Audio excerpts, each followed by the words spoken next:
स्वभावाप्तिर्न भावे कृष्ण कर्मणा तस्मै संज्ञाने रूपाय नमोस्तु परमात्मने।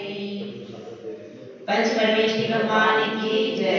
1008 आदिनाथ भगवान की जय। परम पूज्य आचार्य श्री आदि सागर महाराज की जय। परम पूज्य आचार्य श्री महावीर महाराज की जय। परम पूज्य आचार्य श्री विमल सागर महाराज की जय। परम पूज्य आचार्य श्री तपस्वी सम्राट सन्मति सागर महाराज की जय। परम पूज्य आचार्य गुरु सुंदर सागर महाराज की जय। समय विश्व धर्म की जय। 125 सुनैमती माता जी की जय। हरिपाल संघ की जय। वंदे मातरम।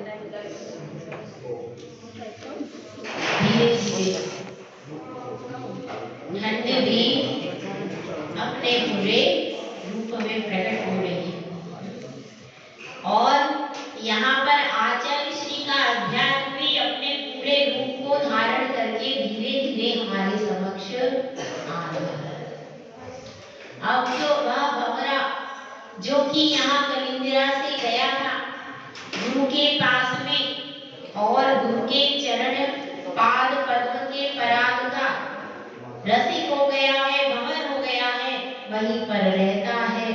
अब वह हर प्रतिपल आचार्य पूज्य पाद स्वामी के चरणों में ही बैठा रहता है, वही रहता है और प्रति समय यह अपेक्षा रखता है कि जो भी क्रिया संघ की हो रही है उसमें स्वयं उपस्थित रहे और उस क्रिया को समझने का प्रयास करे, क्योंकि उसने निश्चित कर लिया है। क्या निश्चित कर लिया है? मुझको दीक्षा धारण, मुझको मुनि दीक्षा धारण करनी है, ऐसी भावना उसने बना ली है।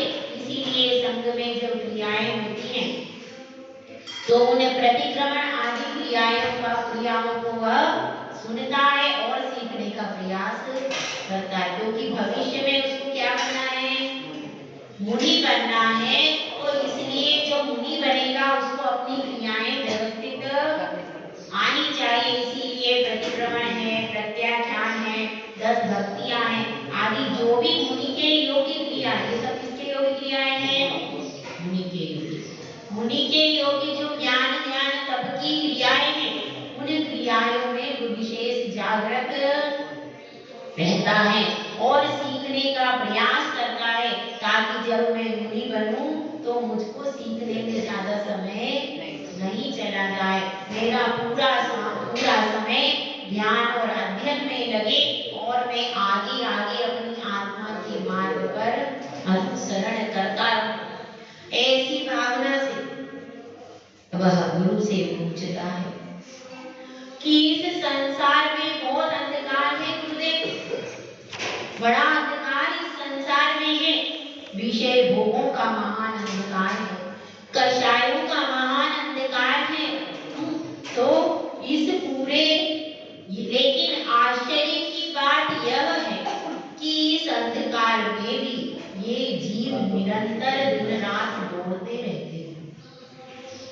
सामान्यतः कोई भी व्यक्ति अंधकार में दौड़ता नहीं है, उसको भय रहता, लेकिन ये तो सब अज्ञानी प्राणी हैं और संसार में मोह का महाअंधियारा छा रहा है कि नहीं? मोह महाअंधियारा, सबसे बड़ा अंधकार क्या है भाई? मोह का अंधकार है। उस मोह का अंधकार जो है उसमें सब प्राणी अंधे होकर के भाग रहे हैं, दौड़ रहे हैं। मोह और कषाय का अंधकार हर समय छाया हुआ है, फिर भी इस जीव को सुध नहीं है और उसी अंधकार में सब लोग रात दिन दौड़ते रहते। कभी कोई बंबई गया तो देखिए वहां पर कितनी स्पीड रहती है दौड़ने की, गाड़ियां भी दौड़ रही हैं, आदमी भी दौड़ रहे हैं। पूरे टाइम दिल्ली या बंबई में आप देखो कैसी दौड़ लगी रहती है। सड़क पर भी एक भी ऐसा लगता है 1 इंच स्थान खाली नहीं, इतना बिजी रहता है वहां का सब कुछ। तो सब लोग दौड़ रहे हैं, भाग रहे हैं, कोई कहीं कोई कहीं, लेकिन कभी लक्ष्य तक नहीं पहुंचते। क्यों? क्योंकि उनकी पूरी दौड़ अंधकार में हो रही। जहां पर अपने लक्ष्य को दिखाई ही नहीं दे रहा है, प्रकाश दिखाई ही नहीं दे रहा, आप कितना ही दौड़ते रहे अंधेरे में, क्या हासिल होगा? कुछ भी नहीं। अंधेरे में आपको कुछ दिखाई दे ही नहीं रहा, हम कहाँ जा रहे हैं ये भी पता, कोई दिशा का ज्ञान। जब अंधेरा छाता है तो चतुर्दिक अंधकार हो जाता है, उसमें कभी भी कोई बोध नहीं होता कि हम कहाँ जा रहे हैं, किस तरह से क्या कर रहे हैं, कुछ भी बोध उसमें नहीं होता। जब तक दिया नहीं जलता है तब तक अंधेरे में बोध होना मुश्किल है। इसीलिए एक भजन है, दिया ज्ञान का कौन जलाई, गुरुवर तेरे बिना, गुरुवर तेरे बिना। हमें सच्चे ज्ञान का दिया जलाने वाला कौन है? गुरु। गुरु ही ज्ञान का दिया जलाते हैं। तो हे गुरुदेव, मैं संसार के अंधकार में भटकते उन जीवों को देखकर बड़ा दुखी हो रहा हूँ, और मुझे भी डर लग रहा है कि ये अंधकार मुझ पर हावी ना हो जाए। क्योंकि यहाँ पर तो ठीक है, दिन भर में आपके पास बैठ जाता हूँ, कोई बात नहीं, रात में जब सोने को जाता हूँ तो पत्नी की याद आती है, बच्चों की याद आती है, तो मेरे ऊपर रात्रि में मोह का महाअंधियारा छाने लगता है। और गुरुदेव में जैसे ही सुबह होती है तो तुरंत आपके चरणों में आ जाता हूँ। मुझे बड़ा पश्चाताप होता। आपको होता है पश्चाताप? किसी को नहीं होता। हम तो 24 घंटे उसी में रहते, तो हमें क्या है? तो वह कह रहा है, रात में मुझे इस प्रकार से परिवार की, मित्रों की याद आने लगती है। तो हे गुरुदेव, यह मोह का अंधकार छट जाए और मुझे तो प्रभु की याद आए। बस अब मुझे अनंत सिद्ध प्रभु की याद आए, मुझे किसी की याद नहीं करना है। इसलिए हे गुरुदेव, आप ज्ञान का दिया जला दो। मेरे अंतस में बहुत अंधियारा है। ज्ञान का दिया जलेगा तो मेरे अंतस का अंधियारा मिट जाएगा। गुरुदेव अब उसको बता रहे हैं कि सबसे बड़ा प्रकाश क्या है। इस श्लोक में गुरु ने बताया। देखिए श्लोक नंबर 49, देखिए निकाल लिया। 49 नंबर का श्लोक है और 50 नंबर पेज निकाल लिया। देखो एक पुस्तक होता है, इधर दे दो जेम्स में, कोई पुस्तक एक्स्ट्रा एक किताब हो रही, इधर देखो एक जेम्स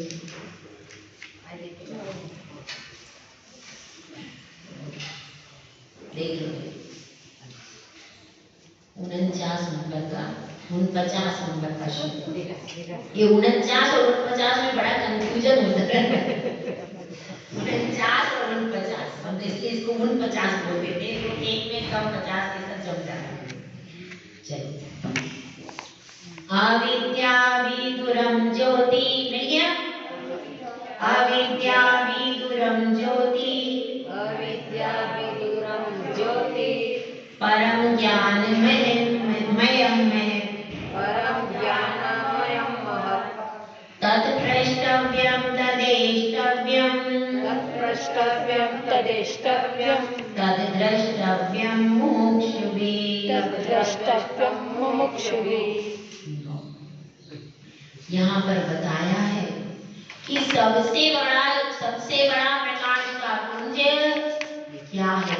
एक सूक्ति आती है, तमसो मां ज्योतिर्गमय और मृत्यो मां अमृतगमय, अस्तो मां सद्गमय, अस्तो मां सद्गमय।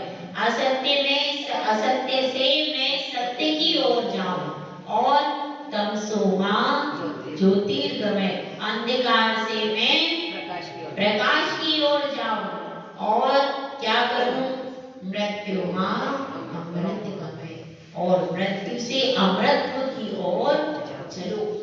यह पॉजिटिव थिंकिंग की सबसे बड़ी मिसाल है।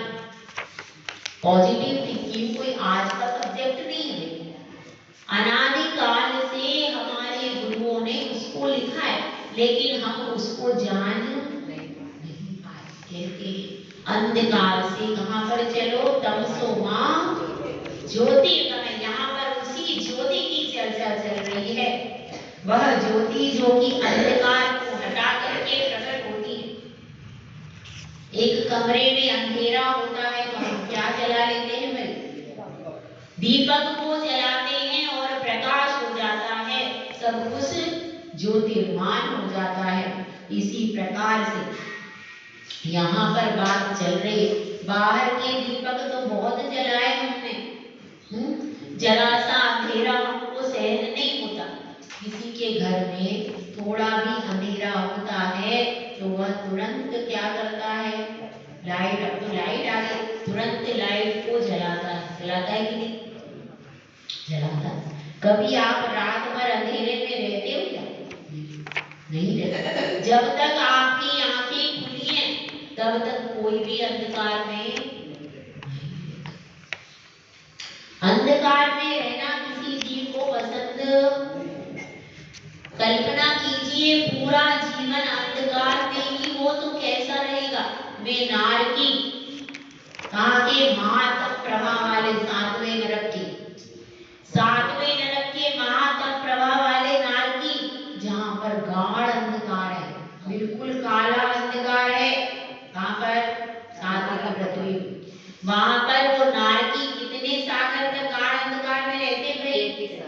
33 सागर पर्यंत एकदम काले गाढ़ अंधकार में वे सब नारकी रहते हैं। तो कितनी विचित्र दशा है। अपन एक सेकंड का भी अंधकार बर्दाश्त नहीं करते, लेकिन जब आप पाप के पंख में अपनी आत्मा को डुबो देते हो, जो हिंसा आदि महान पापों का संचय कर लेते, प्रतिपल हिंसा करते, ऐसे जीव सातवें नरक में जाते हैं। 5 पापों की जो पराकाष्ठा कर लेते, बिल्कुल, जिसलिए कोई सीमा ही नहीं है, इतने पाप जो कर लेता है वो उन पापों को भोगने के लिए कहां पर जाता है? सातवें नरक का नारकी बनता है। तो ऐसा गाढ़ अंधकार है, तो उस गाढ़ अंधकार में रहना पड़ता है उसको। कब तक? 33 सागर जैसा महान समय बिताना पड़ता है। तो यहाँ पर इसीलिए गुरुदेव कह रहे हैं, क्या कह रहे हैं? अविद्या भी दुरम ज्योति। हमारी अविद्या का अर्थ है अज्ञान रूपी अंधकार। नए नए शब्दों से आचार्य श्री ने लिखा है, बहुत उनका शब्द साम्राज्य बड़ा विशाल है। अविद्या का अर्थ क्या है? अज्ञान। अज्ञान अविद्या भी दूरम, यानी उसे दूर करने के लिए क्या है? अज्ञान रूपी अंधकार को दूर करने के लिए ज्योति। कौन सी ज्योति? ज्ञान की ज्योति, और केवल ज्ञान की ज्योति। और वह ज्योति कैसी है? परम यानी श्रेष्ठ है और ज्ञानमय है, ज्ञान रूपी है। उसी ज्ञान रूपी ज्योति को, महत यानी महान है, वह यहाँ पर कौन सी ज्योति की चर्चा हो रही? केवल ज्ञान रूपी ज्योति की चर्चा हो रही, दूसरी की नहीं हो रही। क्योंकि अध्यात्म में हमेशा उत्कृष्ट की प्रशंसा की जाती है। तो उस ज्योति, तो हम सबका लक्ष्य क्या है भैया? क्या है? केवल ज्ञान रूपी ज्योति को प्राप्त करना सबका लक्ष्य है। वह केवल ज्ञान रूपी ज्योति जब अनंत प्रभु प्राप्त कर लेते हैं, अनंत बन जाते हैं, तब कैसा होता है? उनका शरीर करोड़ों सूर्य और करोड़ों चंद्रमा से भी ज्यादा प्रकाशमान उनका शरीर होता है।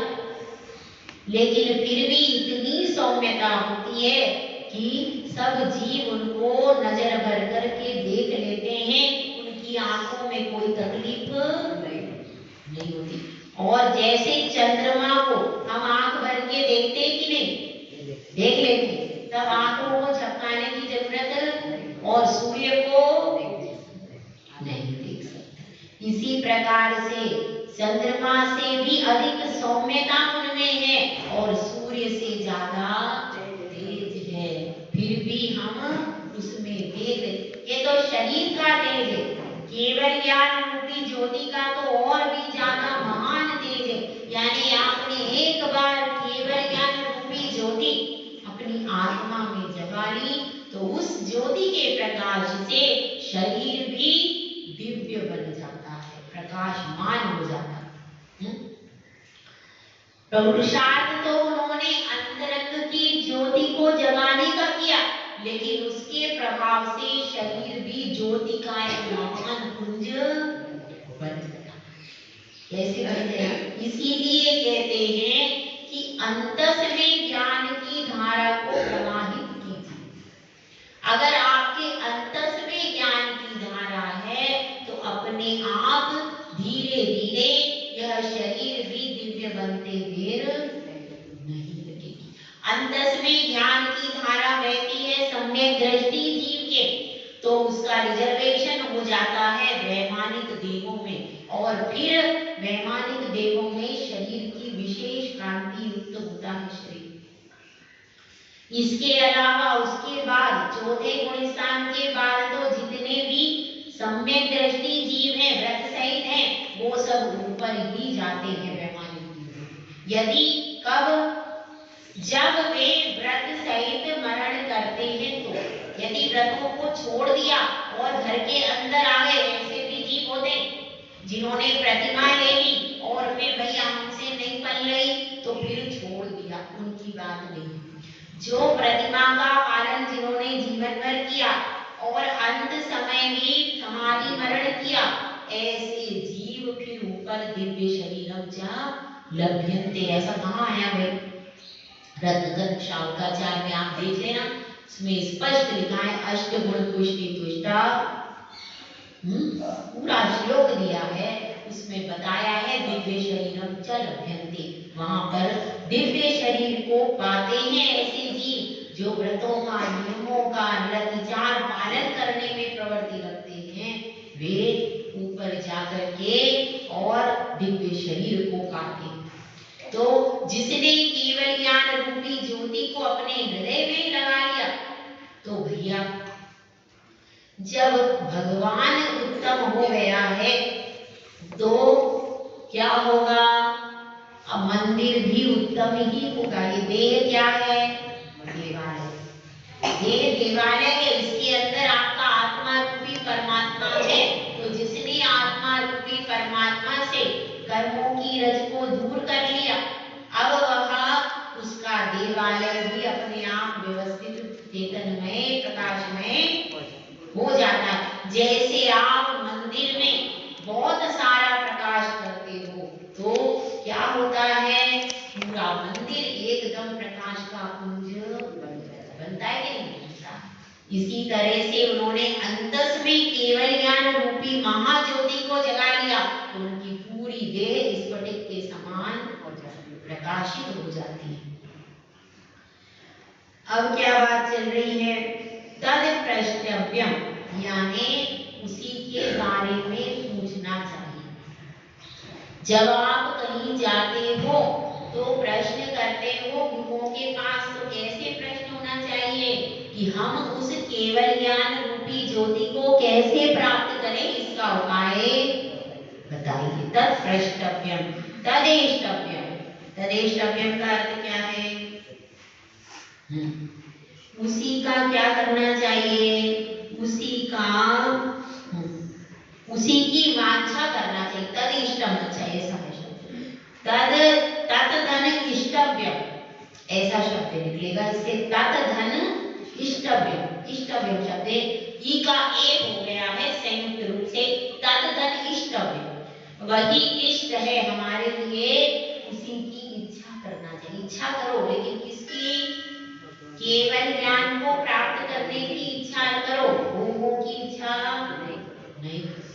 मुझे केवल ज्ञान प्राप्त हो जाए, हे प्रभु हम आपके चरणों में आए हैं, आपने केवल ज्ञान को प्राप्त कर हम भी केवल ज्ञान को प्राप्त करें, ऐसी हमारी भावना है कि नहीं है।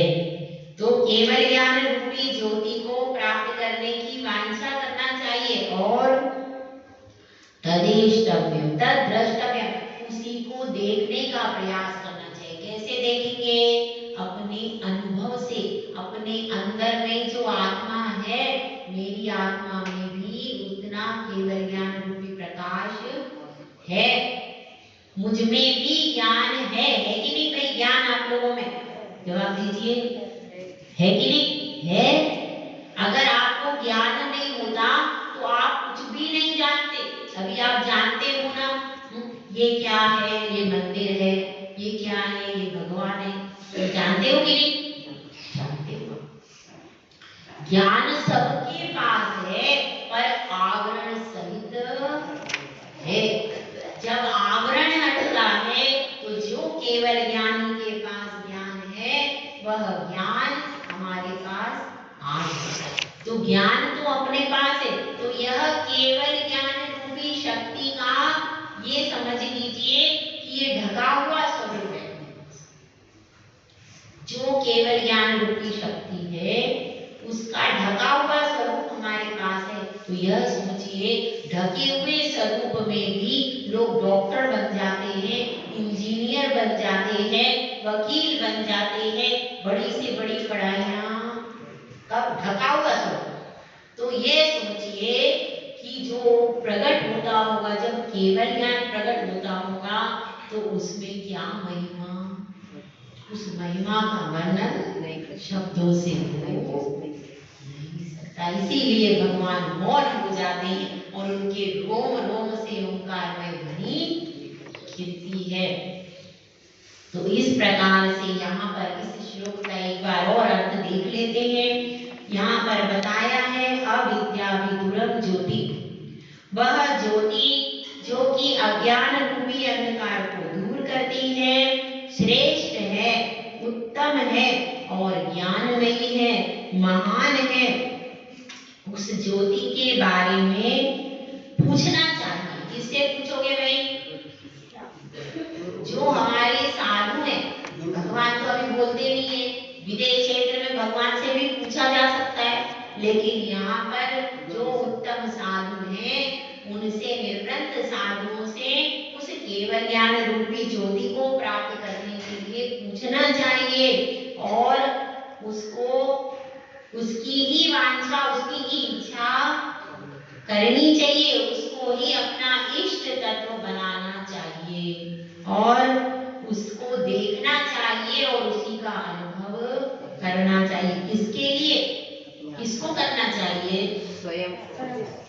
नीचे विशेषण दिया, मुमुक्षु भी, सभी मुमुक्षुओं को। मुमुक्षु कौन होते?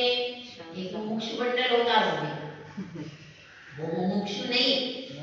मुमुक्षु का अर्थ है जो मोक्ष का इच्छुक है, जिसके जीवन में कम से कम बेसिक आचरण है, अष्टमूल गुण का पालन करता है, रात्रि में कम से कम अन्न का तो पूरा त्याग करता है, सप्त व्यसन का त्यागी होता है। वह कौन है?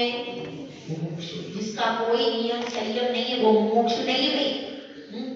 जो जिसका कोई खान पान का विवेक नहीं है, कोई मान मर्यादा, वह मुमुक्षु नहीं है। जो मान मर्यादा से रहता है और अपने अष्टमूल गुण का पालन करता है, रात्रि भोजन का त्याग करता है, सप्त व्यसन का त्याग करता है, वह मुमुक्षु होने की श्रेणी में आता है। तो यहाँ पर सभी मुमुक्षुओं के लिए यहाँ पर आचार्य श्री ने यह बताया है कि यदि आपको ज्ञान को प्राप्त करना है, तो जो प्राप्त करना है उसी की चाह रखो, उसी के बारे में पूछो और उसी का अनुभव करो। जैसे किसी पुरुष का विवाह नहीं हुआ और वह विवाह की इच्छा रखता है, तो क्या करेगा? वह कन्याओं के बारे में पूछेगा और क्या करेगा? और उसी को, उसी उस कन्या के लिए उसके मन में इष्ट रंग रहेगा और उसी की वांछा करेगा, उसी के लिए पुरुषार्थ करेगा। तो आपके लिए मोक्ष इष्ट है, केवल ज्ञान इष्ट है, तो उसी के लिए अपने पुरुषार्थ को करना चाहिए। ऐसा आचार्य श्री इसमें कहते हैं। जय गुरु आचार्य श्री प्रसाद महाराज की जय।